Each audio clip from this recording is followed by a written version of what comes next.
So this movie was really sad. It was good. I did not, with the way that they have been doing Marvel movies lately, I'm gonna be real honest with y'all. They have been pulling some DC moves with these Marvel movies. I've been disappointed in them.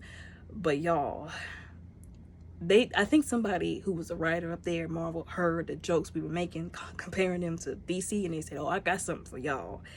And they had something, I don't know about y'all, but they had something for me for real. Because this one was good. I'm gonna be honest, I was a little bit afraid how this movie was gonna turn out, but it was good. But it was so depressing, y'all. Just thinking about, like, my brother and I, we watched this together. And after we watched this, we were like, we gotta find something else to watch because we can't go to bed with this in our spirit. This is too depressing. But anyways, y'all, this movie was sad. And I feel like maybe there were some underlying themes, like how we treat animals, how some people don't think animals have feelings. There are some facilities that do, unfortunately, experiment on animals. And it's very horrendous and traumatic. And so I think that maybe they were trying to raise some awareness, or just really, maybe they were just trying to hit us in the feels one last time on the way out of Guardians of the Galaxy. Because they had to wrap it up some kind of way. And I feel like they said, we're going to hit y'all in the fields real hard for this last one. We're going to bow out. But before we do, we're going to throw tomatoes at y'all. Tomatoes at your heart. Anyways, so this movie, you know, I feel like this was a little bit of time after the snap and after they had undid everything. And I feel like people kind of downplayed how Quill was still in mourning. Well, remember, he lost some family members very close to him. Was it a grandmother or something like that? I can't remember because it was so long ago. He couldn't go back to his family because he didn't feel like his family loved him. He had Gamora, but then she got unalived by her father, and then the snap happened, and then she didn't remember, and, you know, it's like their love never happened, so that was a punch to the gut. And then he had to live with, like, I don't want to say it was his fault that the snap happened, because he had, you know, let his emotions get out of control whenever he found out, because this was all Thanos' fault, okay? Don't ever get that twisted. But I think he was dealing with the weight of all of that, and he was not handling it well. And they had finished everything, and I feel like this is also kind of like another thing where it's like, you know, in relationships, whether it's platonic, romantic, familial, sometimes, like, the spark, so to speak, is gone. You've gone through all the adventures, you've done all the fun stuff, and it's just like a downtime kind of a time. Nothing really phantasmal is happening, but those are still the people that you love, just because nothing interesting has popped off, so to speak, in a while. But I feel like they got kind of complacent, which is the things that some people do in relationships. They got complacent in how they felt about each other, their love for each other as a family. And Rocket was kind of just walking around. I feel like he wanted to be seen, but nobody was seeing him because they were all in their own world. Y'all, I forgot what that gold man's name was, but the way he came out of nowhere, that startled me. I was not expecting that. His entrance was well written. I did not expect that at all. Anyways, he came out of nowhere, and I'm just like, how is he still alive after that? And he was beating up everybody. He didn't pummeled poor Nebula, and I'm like, bruh, this is a lady. You clobbering a lady? What kind of man are you? You ain't a man, you're a coward. And then Drax comes out of nowhere, and I was like, hey, why don't you pick on somebody your own size? I was like, that's right, Drax, you get him. And then he gets beat up, and I was like, oh God, it's not good. And then doggone Nebula brings out the big guns, or the big sword, so to speak, and stabs him right through the back. And he was like, oh, that hurts. And then just passes out. And I'm like, what the heck? And maybe he was like one of those people that's so strong that they probably didn't usually get bested. So when they did get bested, they didn't know what to think about it. And then he didn't mess up poor Rocket. Finally, Quill then got his head out of the clouds. They're trying to help him. They didn't put the med pack on him. The med pack is not working. He's literally flatlining, if you will. And they find out after they put him on the IV drip that he has a kill switch in him, and that they have to get some kind of like mechanical ones and zeros. I'm not good at this kind of stuff. In some kind of device and download it or something like that, or he's gonna pass away in like 48 hours. I didn't do a good job explaining that because that's not my forte. Digital stuff, technology, not my strong suit. But anyways, you get the gist. So like, we got to find out what we got to do to who we got to find. And meanwhile, he is, like I said, drifting between life and death. And he is having flashbacks to his previous life before he met them. Y'all, when I tell y'all how many times I almost cried, I haven't cried during a movie since The Help. Okay, that scene when the baby was banging on the walls, well, no, Momo, baby, don't leave. That was the last time I cried. And when she was explaining what happened to her son, I hadn't cried during a movie since then. Okay, and I'm a very emotional person sometimes when it comes to movie scenes, sad movie scenes.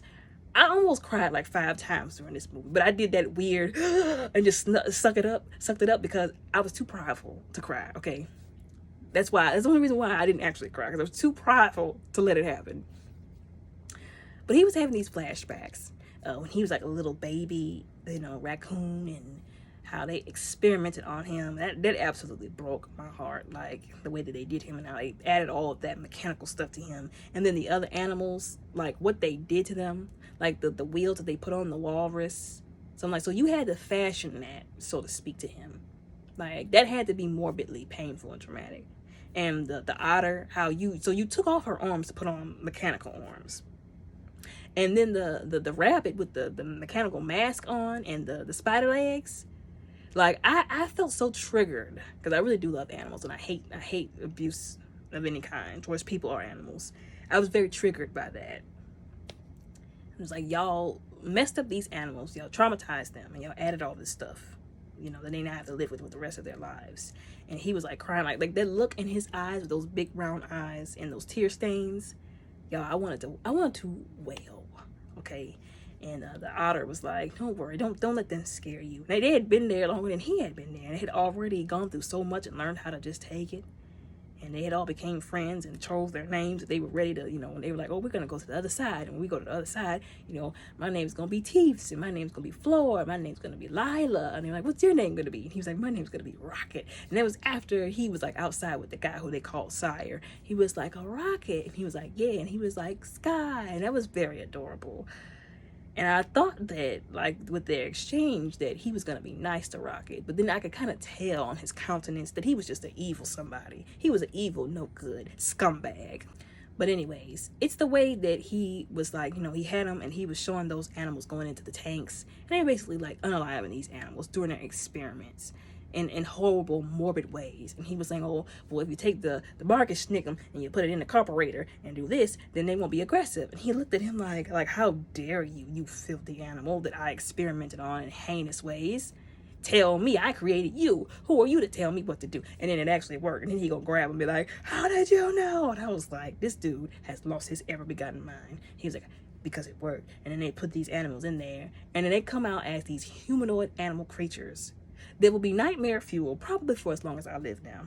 Those were abominations, and everybody in there deserved, like I said, to get on the elevator after the afterlife and go down for what they did. Anyways, then he was like, I don't need you anymore. And I'm like, now how you gonna say you don't need the one being that helped you with your research?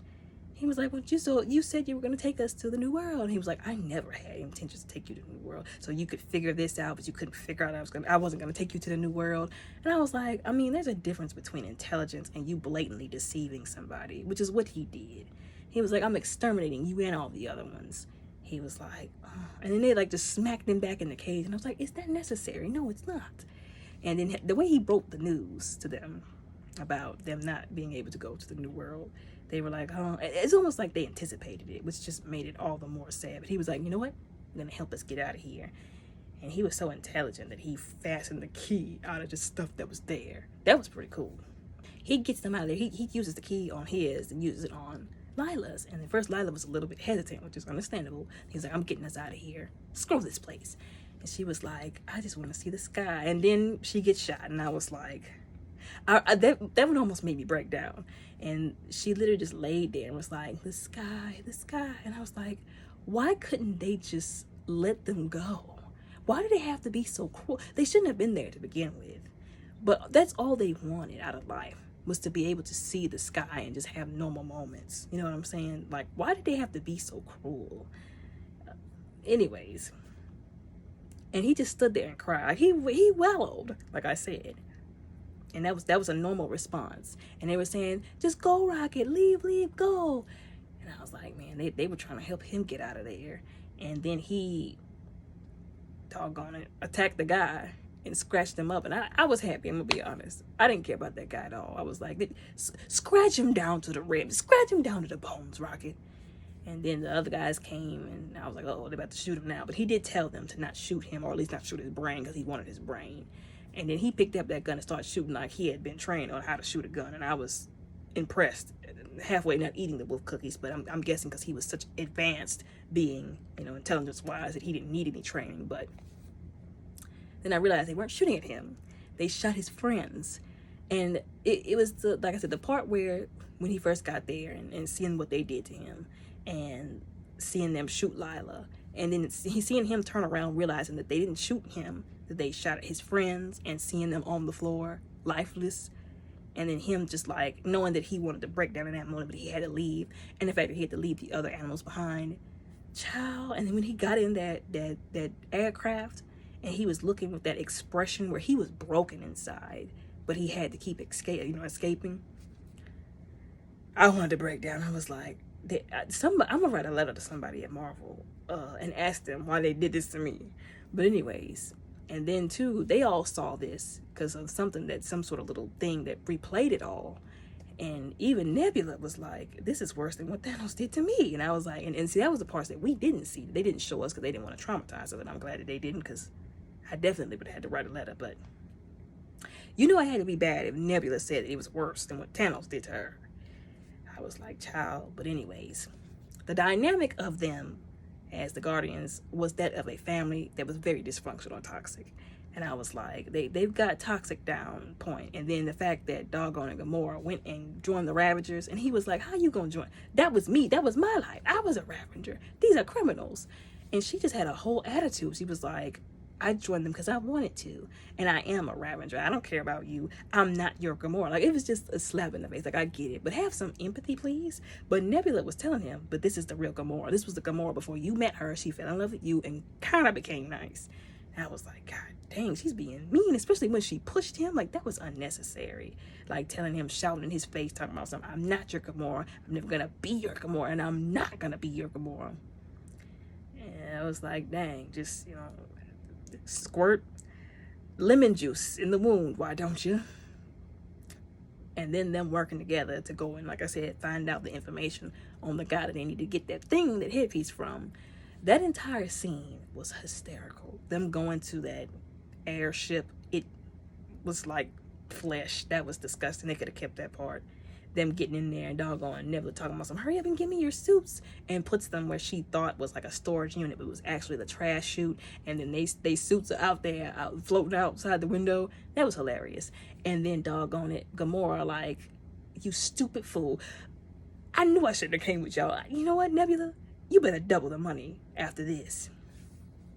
And then them splitting up, and then her wanting to shoot everybody, and doggone it, Quill talking about, like, let's just talk. We don't have to shoot anybody. Like, we don't do that here. Okay, we're going to be nice. Doggone it. She takes this woman hostage, and then shoots the other lady. And when she screams, drop your weapons, and that other lady screamed after getting shot, I'm sorry, y'all. The way she screamed like she had never saw somebody get shot, and I get it. You get shot in the leg, that's traumatic, but the way she handled the situation, there's a lot of hilarity in this movie. I'm gonna just put it that way. Now that I'm laughing at somebody's misfortune, okay? I'm not trying to offend anybody. Mantis and Drax walking around like it's a beautiful morning, like they not gonna get realized at some point in time. She's gonna go up to the gatekeeper talking about something. You're morbidly in love with him, and he was like, "Are you for real?" He was like, "How you doing? What's your name?" "My name is so-and-so. Yeah, I'll see you tomorrow." And I'm just like, you ain't had to do him like that. He was just, I'm good. Yeah, sure. Thanks a lot, buddy. And then they all get found out. He's trying to be the strong man and sock everybody. I'm like, you're not the Thing from the Fantastic Four. And then he gets shot up. The only thing that saved them was finally, instead of using violence, Quill asked the lady, listen, we're just trying to get help for our friend who is about to flatline. Please help us get out of here. Help us get out of here and move out of your hair. She looked at him. She was like, all right, fine, whatever. And then she opens the controls up. And he was like, okay, I got it from here. And it makes their suits go haywire. And I was like, that's hilarious. Hopefully nobody gets hurt, I guess. And then they get out of there after Groot then crashed the ship into their ship. Groot was the MVP, man. He was doing everything he was supposed to do, told to do. All right. He was the MVP of this movie. And then them going to find the guy finally. And then them going to that planet that he had populated with all those weird creatures. Like I said, an abomination, if you will. And then them not even speaking the language. Even Mantis was like, I can't even help y'all with this one. And them going to that one, because there's always that one person that has a kind heart that helps people. And that was that lady. Her husband was like, you can understand what he was saying, but you could tell, honey, why? Why are you helping these stray people? And she was like, come on. And like giving them like dinner and something to drink, being so hospitable. And he was trying to talk to them. And it was like that really annoying like thing where people, they're not communicating in the same language, but for some reason they feel like saying it louder and slower is supposed to help them understand. Stupidityness. And then Drax over there laying on the couch, and he was like, Drax, get up, get your feet off the couch. And he was just like, okay, fine. And then 2 seconds later, he's laying back on it. I was like, this family is a riot. And then he was like, okay, I'm taking Nebula and I'm taking Groot. Now, Mantis, you and Drax stay with the ship. And she was like, why are you even keeping me in charge of that? You know he doesn't listen to me. You don't even listen to me. And he was like, just stay with the ship. And as she tried to tell him, Drax was like, I'm not staying here. I'm going to get them. And she was like, no. And he was like, I'm going. So she had to go with him anyways. And doggone it, they left Gamora on the ship, who was pissed because she wanted to go back home. And they were like, we're going to get the stuff that we need to go get right now. Screw you and everything else. We're going to get the stuff. She was mad because she had to stay there. And then, doggone it, the gold guy, whose mom was threatened by the Sire guy, had went back to come and get them. She very foolishly led them to them. And you could say, oh, well, she didn't know. She should have. I'll put it that way. She was rude enough to talk about everybody else with their shortcomings. That was real dumb. Anyways, they come up there looking for him, and doggone it, the Sire then sent Pig Scissorhands to go pick up Rocket. And then, doggone it, he done got there too. And he fighting the pig. And the pig is like, so you do realize we work for the same person. He was like, I don't care. I want the brownie points for taking the raccoon. They called him everything. A fox, a rabbit. They called that thing everything except for a raccoon. Meanwhile, Gamora is like, finally she decides to have some kind of empathy and a sense of duty and to help protect Rocket, getting slammed and beat up again. I don't know how these people's spines aren't broken. And then she was very sneaky. While they were fighting each other, she took him and got off the ship. Meanwhile, he's talking to the guy who basically is expositing his God complex. Very disgusting, very pretentious, prideful man. I didn't like it at all. Meanwhile, he's trying to explain, oh, well, I had to make everything perfect and blah, blah, blah, this, play God, that. And Quill was like, you can stop talking because I'm not about to listen to that. Bullcrap. What you did to him was garbage and you're gonna pay for it. And then he saw the guy with the little headpiece on there and he was like, you know what, you sure right. Because he was like, well, you know what, you talking about perfect this, perfect that you made this perfect society, but on the way over here we saw a guy getting beat up by a bat in the alley by the dumpster, and we saw a guy selling drugs to another guy. So tell me about this perfect society you created. And he was like, you sure right. That's why I'm gonna blow it all up and start over again. He was like, you crazy? You can't do that. He was like, yeah. He was like, hit the button, beep, and then the thing that they went in, the pyramid, was a whole ship. They didn't took off and destroyed the planet. Now, the scene before they got there in the car with Nebula, he gaslit Nebula into oblivion, y'all. I don't know if you realize that.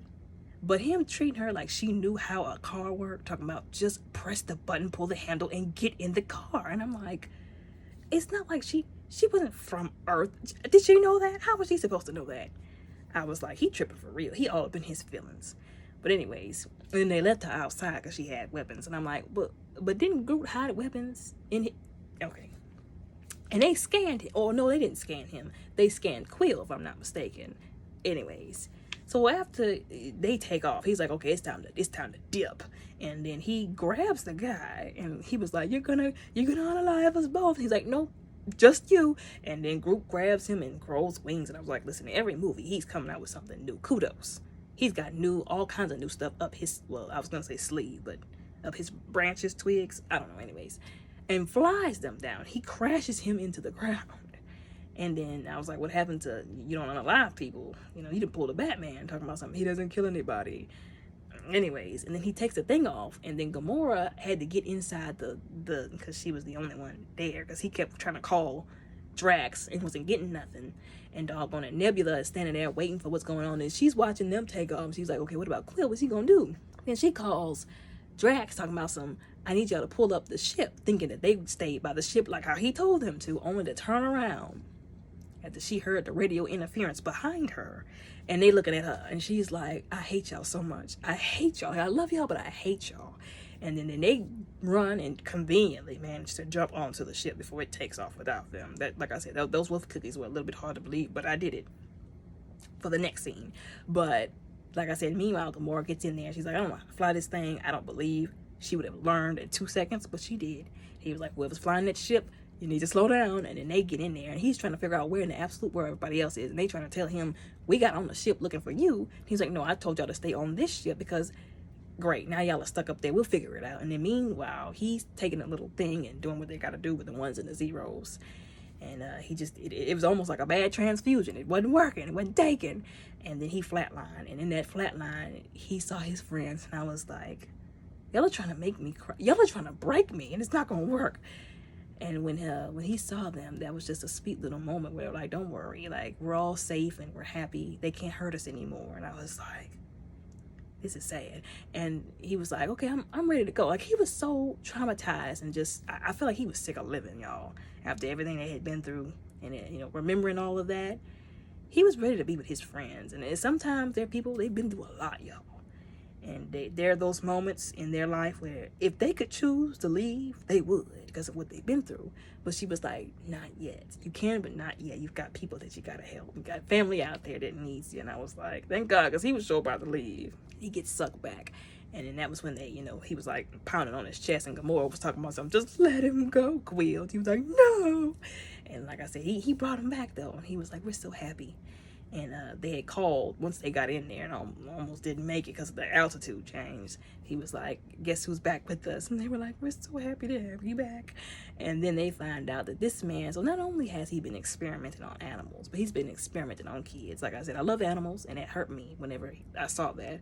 Although you brought kids into it, that brings you to a whole new level of you being a psychopath. I was like, he's got to go. I meant it for real when I said him and all them people.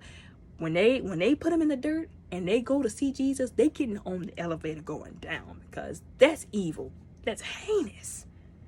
That man was the devil. But anyways, they find out this man got these kids in a cage.